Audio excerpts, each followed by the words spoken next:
Hello students, welcome to my channel.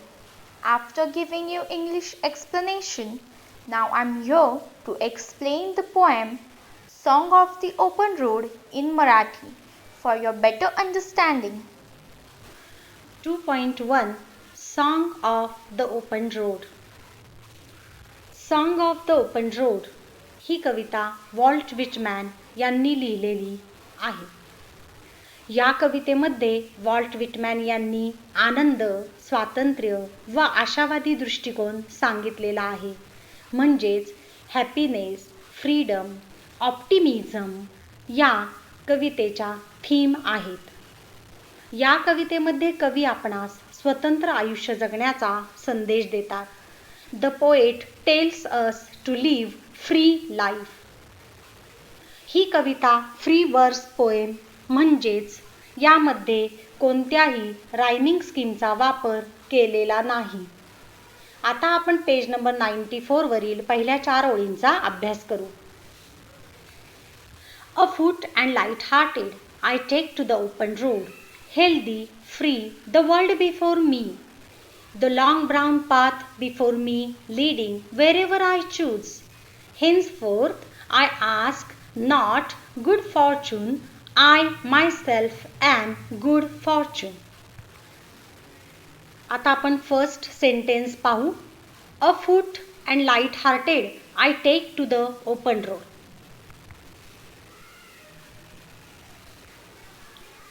यामध्ये अ फूट म्हणजेच being planned or prepared म्हणजेच आधीच नियोजन केलेले. अँड लाईट हार्टेड म्हणजेच हॅपी, आनंदी. Afoot and light hearted I take to the open road. यामध्ये कवी एका ट्रिपचे वर्णन करतो की ज्या ट्रिपवर कवी निघालेला आहे. येथे कवी स्वतःचे वर्णन लाईट हार्टेड असे करतो म्हणजेच येथे कवी आनंदी आहे. आणि येथे कवी फ्री फ्रॉम केअर म्हणजेच चिंतामुक्त आहे. त्याचा दृष्टिकोन सकारात्मक व आशावादी आहे.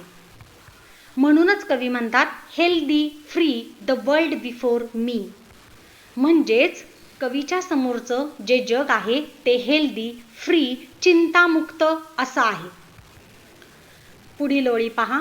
The long brown path before me leading wherever I choose. कवी ज्या रोडवर चाललेला आहे तेथे लांब असा ब्राऊन रस्ता कवी समोर आहे. मग रोड म्हणजे रस्ता म्हणजे काय? कवी सांगतात की रस्ता म्हणजे गरीब, श्रीमंत, मध्यमवर्गीय सर्वजण वापरतात. रस्ता म्हणजे वेगवेगळ्या लोकांचे एकत्र येण्याचे ठिकाण. रस्ता म्हणजे वेगवेगळ्या प्रकारच्या लोकांच्या विचारांच्या देवाणघेवाण करण्याचे ठिकाण. कवी म्हणतात the long brown path before me leading wherever I choose. म्हणजेच कवीच्या समोर असलेला ब्राऊन पथ, ब्राऊन रस्ता कवी जिथे म्हणेल तिथे कवीला नेणार आहे. म्हणजेच कवीचा रस्ता कवी स्वतः निवडू शकतो. रस्ता निवडण्याचे पूर्ण स्वातंत्र्य कवीला आहे. म्हणजेच कवी स्वतःचे दैव किंवा भाग्य स्वतः ठरवू शकतो. कवी स्वतःचे ध्येय किंवा स्वप्न स्वतः ठरवू शकतो. पुढे पहा. Henceforth I ask not good fortune. इथे कवी म्हणतात I ask not good fortune म्हणजेच कवी स्वतःसाठी गुड फॉर्च्यून म्हणजेच चांगले भाग्य. कवी स्वतःसाठी चांगले भाग्य किंवा चांगले दैव याची मागणी किंवा प्रार्थना करत नाही. कारण ते म्हणतात I myself am good Fortune म्हणजे कवी म्हणतात की मी स्वतःच भाग्यवान आहे म्हणून मला माझे भाग्य इतरांकडे मागण्याची गरज नाही. आता पुढच्या 4 ओळी बघा. Henceforth I whimper no more, postpone no more, need nothing.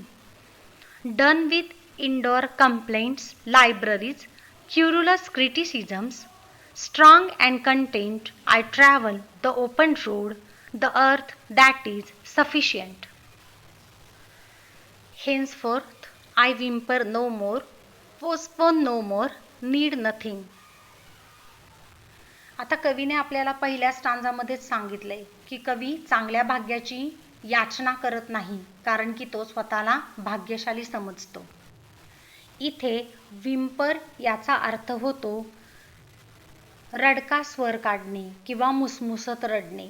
म्हणूनच कवी मुसमुसत रडत नाही किंवा त्याच्या भाग्याची, त्याच्या जीवनाची कवीला तक्रार करायची नाही. पुढे पहा, done with indoor complaints, libraries, querulous criticisms. येथे कवी एकाच जागेवर खूप काळ राहण्याच्या विरोधात आहे. विटमॅन लिहितात, क्युरुलस क्रिटिसिझम. येथे कवीचा चिंतामुक्त टोन दिसून येतो. कवी त्रास, वेदना यांची तक्रार करत नाही. कवी स्वतःच्या डेस्टिनेशन म्हणजेच ध्येयापर्यंत स्वतःच पोहोचणार आहे. पुढे कवी म्हणतात, द अर्थ इज सफिशियंट. म्हणजेच आपली पृथ्वी, धरणी माता कवीला जे पाहिजे ते पुरवण्यासाठी समर्थ आहे. कवीला कुणाकडूनही कोणतीही मदत नको आहे. याचा अर्थ असा नाही की कवीने स्वतःसाठी निवडलेला रस्ता परिपूर्ण आहे. रस्ता येथे असा अर्थ होतो की जीवनाचा रस्ता. कवीने स्वतःची सर्व ओझी, बर्डन्स, टेन्शन्स स्वतःबरोबर घेऊन त्याच्याशी सामना करण्याचं ठरवलं आहे.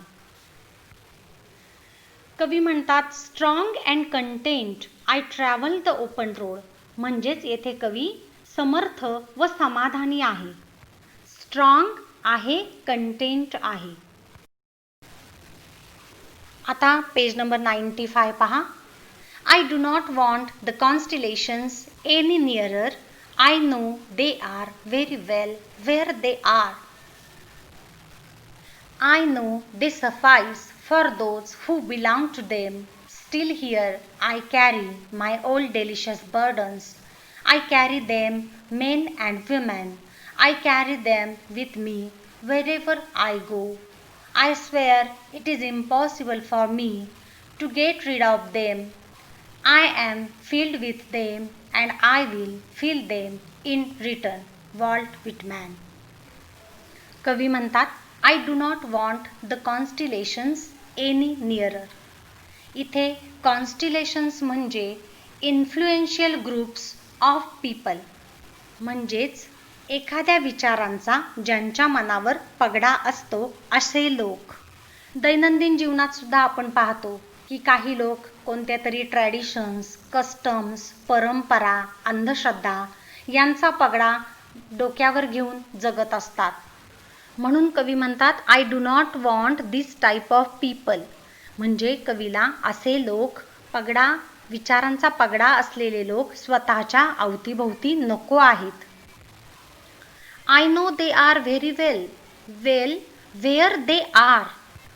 येथे कवी स्वतःचा समावेश इन्फ्लुएन्शियल पीपल म्हणजेच ठराविक विचारांचा पगडा असलेल्या लोकांमध्ये करू इच्छित नाही. कवी अशा लोकांमध्ये सहभागी होऊ इच्छित नाही.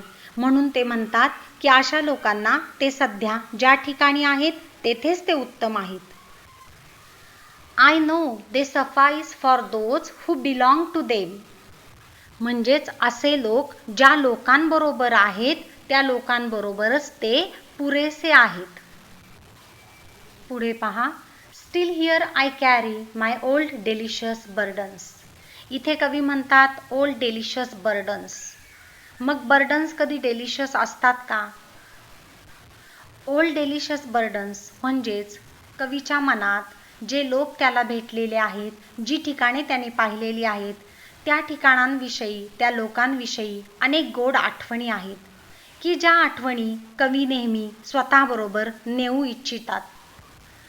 कवीचे हृदय हे त्या गोड आठवणी, चांगले व प्रेमळ लोक यांनी भरलेले आहे. म्हणून कवी म्हणतात, I carry them men and women. I carry them with me wherever I go. म्हणजेच अशा लोकांच्या आठवणी कवी जेथे जातील तेथे त्यांची इच्छा आहे की त्या आठवणी घेऊन जावं. पुढे, I swear it is impossible for me to get rid of them. I am filled with them and I will feel them in return. येथे कवी म्हणतात की त्या आठवणींवर मात करणं हे अशक्य आहे. कवीला कोणत्याही अटॅचमेंटपासून दूर जायचे नाही, पण तरीही कवी स्वतःचे सर्व संकटांचे ओझे स्वतःबरोबर न्यायचे ठरवतो व त्या संकटांचा सामना करायचे ठरवतो. कवीच्या जीवनरूपी रस्त्यावर अनेक अडथळे, अनेक संकटे आहेत, पण त्याने या रस्त्यावरच पुढे चालायचे ठरवलेले आहे. जरी जीवनात प्रॉब्लेम्स असले तरीही कवी आनंदी आहे. Here the road signifies mobility. Road हे गतिशीलतेचं प्रतीक आहे. One can take the road as a point to start over towards something new. Road हा आपल्याला नवीन ठिकाणी नेतो की जेथून आपण आपल्या आयुष्याची एक नवीन सुरुवात करू शकतो. कवीसाठी रोड किंवा रस्ता म्हणजेच त्याची कवितेसाठी लागणारे मटेरियल जमवण्याचे एक ठिकाण. कवीसाठी रोड हे डेमोक्रॅटिक म्हणजेच लोकशाही समाजाचे प्रतीक आहे की जेथे कवी चांगल्या कविता लिहू शकतो. म्हणूनच the concept of freedom is expressed in this poem. या पोएममध्ये फ्रीडम म्हणजे स्वातंत्र्य, आनंद, ऑप्टिमिझम म्हणजे सकारात्मक दृष्टिकोन याचे स्पष्टीकरण कवीने दिलेले आहे. या कवितेतून कवी आपल्याला संदेश देतात टू लिव्ह फ्री लाईफ म्हणजेच स्वतंत्र आयुष्य जगा. तुम्हाला आता ही पोएम समजलं असेलच ही अपेक्षा. So please like, subscribe my channel and send the videos of my channel to your friends also. And if any suggestions, please comment.